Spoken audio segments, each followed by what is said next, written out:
வணக்கம். ஆகாஷவாணி திருச்சிராப்பள்ளி. மாநில செய்திகள் வாசிப்பவர் பிஸ்மிக் காலின்ஸ். தலைப்புச் செய்திகள். நாட்டின் 77வது குடியரசு தினம் தேசப்பற்றுடன் இன்று கோலாகலமாக கொண்டாடப்படுகிறது. குடியரசுத் தலைவர் திருமதி திரௌபதி முர்மு புதுதில்லி கடமை பாதையில் தேசிய கொடியை பறக்கவிட்டு முப்படைகளின் அணிவகுப்பு மரியாதையை ஏற்றுக்கொண்டார். புதுதில்லி தேசிய போர் நினைவு சின்னத்தில் நாட்டிற்காக இன்னுயிர் ஈந்த வீரர்களுக்கு பிரதமர் திரு நரேந்திர மோடி மலர் வளையம் வைத்து அஞ்சலி செலுத்தினார். சென்னையில் தமிழக ஆளுநர் திரு RN ரவி தேசிய கொடியை பறக்கவிட்டு அணிவகுப்பு மரியாதையை ஏற்றுக்கொண்டார். தமிழகத்தின் அனைத்து ஊராட்சிகளிலும் கிராம சபை கூட்டங்கள் இன்று நடைபெற்றன. இனி விரிவான செய்திகள். நாட்டின் 77வது குடியரசு தினம் தேசப்பற்றுடன் கோலாகலமாக இன்று கொண்டாடப்படுகிறது. குடியரசுத் தலைவர் திருமதி திரௌபதி முர்மு புதுதில்லி கடமை பாதையில் தேசிய கொடியை பறக்கவிட்டு முப்படைகளின் அணிவகுப்பு மரியாதையை ஏற்றுக்கொண்டார். நாட்டின் பாரம்பரிய வழக்கப்படி தேசிய கொடி வானில் பறக்கவிடப்பட்ட போது 21 குண்டுகள் முழங்க தேசிய கீதம் இசைக்கப்பட்டது.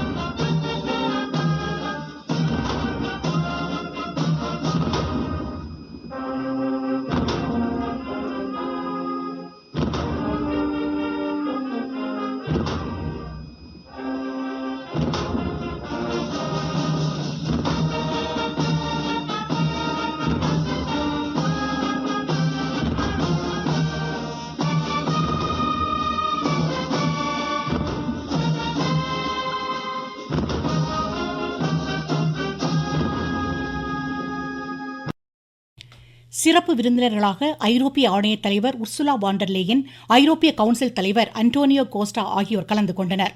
முன்னதாக பிரதமர் திரு நரேந்திர மோடி புதுதில்லி தேசிய போர் நினைவு சின்னத்தில் நாட்டிற்காக இன்னுயிர்ந்த வீரர்களுக்கு மலர் வளையம் வைத்து அஞ்சலி செலுத்தியதுடன் குடியரசு தின விழா இனிதே தொடங்கியது.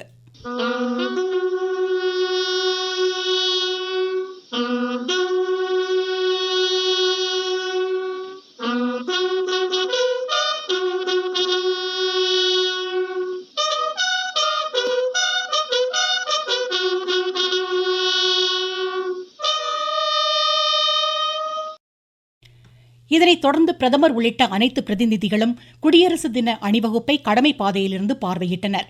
குடியரசுத் தலைவர் மாளிகையிலிருந்து குடியரசுத் தலைவர், சிறப்பு விருந்தினர்கள் ஆகியோர் வீரர்கள் புடைசூழ குதிரை பூட்டப்பட்ட ரதத்தில் கடமை பாதைக்கு அழைத்து வரப்பட்டனர்.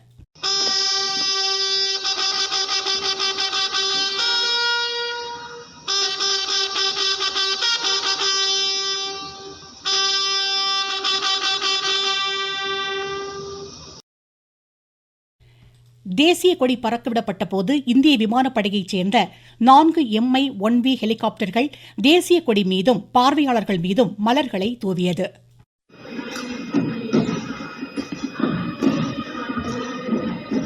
वंदे मातरम की धुन कर्तव्य पथ पर और आकाश में ध्वज फॉर्मेशन में 129 हेलीकॉप्टर यूनिट के 4 Mi-17 1V helicopters inverted Y formation में उड़ान भरते हुए தொடர்ந்து குடியரசு தின அணிவகுப்பு பிரம்மாண்டமாக கடமை பாதையில் மிடுக்குடன் தொடங்கியது. முப்படை வீரர்களின் அணிவகுப்பும் ஐரோப்பிய யூனியனைச் சேர்ந்த ராணுவ வீரர்களின் அணிவகுப்பும் நடைபெற்றன. இந்திய ராணுவத்தின் வலிமையை பறைசாற்றும் வகையில் ஆபரேஷன் சிந்தூரின் போது பயன்படுத்தப்பட்ட பிரம்மோஸ் ஆகாஷ் ஏவுகணைகள், நவீன ஆயுதங்கள், உள்நாட்டிலேயே தயாரிக்கப்பட்ட தேஜஸ் விமானங்கள் மற்றும் D-90 பீரங்கிகள் அணிவகுப்பில் இடம்பெற்றன. The Indian Air Force marching contingent comprising 4 officers and 144 airmen, and on top of the Kartavya Path, see the Sindoor formation now flying over the skies, comprising 2 Rafale, 2 Sukhois, 2 MiG-29, 1 Jaguar fighter aircraft of the Indian Air Force. இந்திய கடற்படை குழுவில் 144 இளம் வீரர்கள் வலுவான தேசத்திற்கு வலுவான கடற்படை என்ற கருப்பொருளில் அணிவகுத்தனர். முன்னாள் படை வீரர்களின் அலங்கார ஊர்தி, இந்திய கடலோர காவல்படை, நீண்ட தூர கப்பல் எதிர்ப்பு ஏவுகணை, துணை ராணுவம் உள்ளிட்ட அணிவகுப்பும் இடம்பெற்றன. பல்வேறு மாநிலங்கள் மற்றும் யூனியன் பிரதேசங்களின் பாரம்பரியம், கலாச்சாரத்தை பிரதிபலிக்கும் அலங்கார ஊர்திகளின் அணிவகுப்பு பார்வையாளர்களை கவர்ந்தது.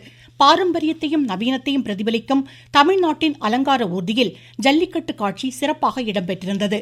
வளமையின் மந்திரம் தற்சார்பு இந்தியா எனும் தலைப்பில் தமிழ்நாட்டின் சார்பில் இந்த ஊர்தி பங்கேற்றது.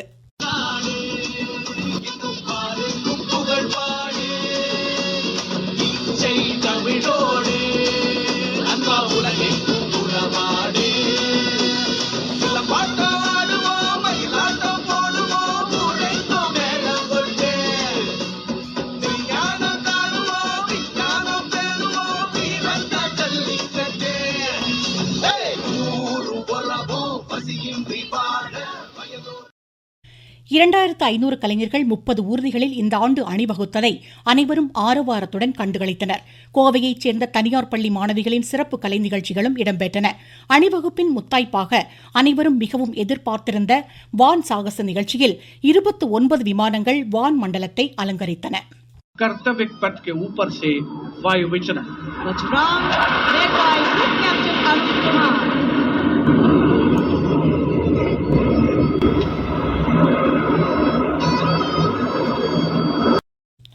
வந்தே மாதரம் சுயசார்பு பாரதம் என்ற கருப்பொருளுடன் கொண்டாடப்படும் இவ்விழாவில் 10,000 சிறப்பு பார்வையாளர்கள் பங்கேற்றனர். வந்தே மாதரம் குறித்த காணொலிகள் கடமைப்பாதை திரைகளில் ஒளிபரப்பப்பட்டன. அணிவகுப்புக்கான சுற்றுவட்டங்களுக்கு இந்த ஆண்டு நாடு முழுவதும் பாயும் நதிகளின் பெயர்கள் சூட்டப்பட்டிருந்தன. இவ்விழாவில் சர்வதேச விண்வெளி மையம் சென்ற முதல் இந்தியரான விமானப்படை குரூப் கேப்டன் சுபான்ஷு சுக்லாவிற்கு நாட்டின் உயரிய விருதான அசோக சக்ரா விருதை குடியரசுத் தலைவர் வழங்கினார். நிறைவாக தேசிய கீதம் இசைக்கப்பட்டு வந்தே மாதரம் என்ற பதாகைகளை ஏந்திய பலூன்கள் பறக்கவிடப்பட்டு விழா இனிதே நிறைவடைந்தது. நீங்கள் கேட்டுக்கொண்டிருப்பது ஆகாஷவாணியின் மாநில செய்தி அறிக்கை. சென்னை காமராஜர் சாலையில் நடைபெற்ற குடியரசு தின விழாவில் தமிழக ஆளுநர் திரு RN ரவி தேசிய கொடியை பறக்கவிட்டு முப்படை வீரர்களின் அணிவகுப்பு மரியாதையை ஏற்றுக்கொண்டார்.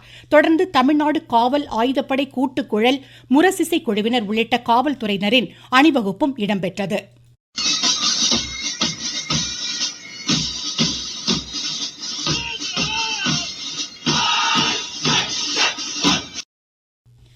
இவ்விழாவில் முதலமைச்சர் திரு மு.க. ஸ்டாலின் சிறப்பாக பணிபுரிந்த காவலர்கள் உள்ளிட்டோருக்கு பதக்கங்களை வழங்கினார். வீரதீர செயலுக்கான அண்ணா பதக்கம் நீலகிரி தீயணைப்புத் துறையைச் சேர்ந்த சங்கர், சுரேஷ், ரமேஷ்குமார் ஆகியோருக்கு வழங்கப்பட்டது. கோட்டை அமீர் மத நல்லிணக்க விருது, காந்தியடிகள் காவலர் பதக்க விருது உள்ளிட்ட விருதுகளை முதலமைச்சர் வழங்கினார். சிறந்த காவல் நிலையத்திற்கான பரிசு மதுரை மாநகர காவல் நிலையத்திற்கு வழங்கப்பட்டது. தொடர்ந்து பல்வேறு மாநிலங்களின் பாரம்பரிய கலை நிகழ்ச்சிகளும் பள்ளி மாணவிகளின் கலை நிகழ்ச்சிகளும் இடம்பெற்றன. தமிழகத்தின் அனைத்து மாவட்டங்களிலும் ஆட்சித்தலைவர்கள் தேசிய கொடியை ஏற்றி வைத்து காவல்துறையினரின் அணிவகுப்பு மரியாதையை ஏற்றுக்கொண்டதோடு பயனாளிகளுக்கு நலத்திட்ட உதவிகளையும் வழங்கினர். திருச்சி மாவட்ட ஆயுதப்படை மைதானத்தில் நடைபெற்ற விழாவில் ஆட்சித்தலைவர் திரு சரவணன் தேசிய கொடியை ஏற்றி வைத்து சுதந்திர போராட்ட தியாகிகளை கௌரவித்தார்.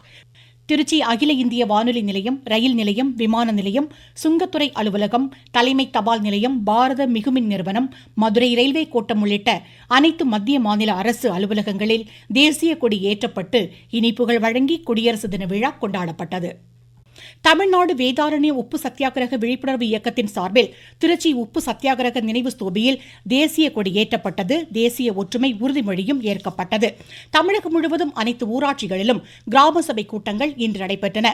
வரவு செலவு கணக்குகள் வெளியீடு, பல்வேறு திட்ட பயனாளிகள் தேர்வு, மத்திய மாநில அரசுகளின் நலத்திட்டங்கள் குறித்த விழிப்புணர்வு உள்ளிட்டவை குறித்து இதில் ஆலோசிக்கப்பட்டது.